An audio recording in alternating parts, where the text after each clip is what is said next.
5 వారాలు ఒక season entertainment లేదు అని అనుకుంటున్నప్పుడు అవినాష్ అనే పర్సన్ లోపలికి వెళ్ళి జనాలందరినీ ఎంటర్టైన్ చేశాడు.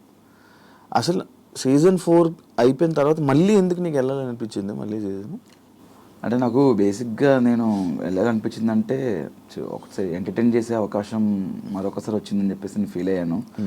అంటే నేను ఎంటర్టైన్ చేయడానికి వెళ్ళేది ప్రేక్షకుల్ని, నేను బయట ఉన్నా అదే ఎంటర్టైన్మెంట్ చేస్తున్నాను, లోపల అదే చేస్తాను కాబట్టి బయటన అదే చేస్తాను, లోపల కూడా అదే చేయాలి కాబట్టి నేను వెళ్ళాలనుకున్నాను. అండ్ సీజన్ బిగ్ బాస్ అనేది ఒక మంచి ఎక్స్పీరియన్స్. నేను సీజన్ 4 వెళ్ళినప్పుడు కూడా చాలా హ్యాపీగా నవ్వుకుంటూ నవ్విస్తూ ఆడుకుంటూ సరదాగా నేను ఒక 90 days 91 days గడిపేశాను. మరొకసారి అవకాశం వచ్చింది బిగ్ బాస్ అంటే కొంతమందికి అది అవకాశం రావడమే చాలా గొప్పగా ఫీల్ అవుతుంటారు. అది 2 సార్లు రావడం అనేది ఇంకా నేను గొప్పగా ఫీల్ అయిపోయాను. ఆ ఆపర్చునిటీ వదులుకోకూడదని చెప్పేసి మళ్ళీ వెళ్ళాను.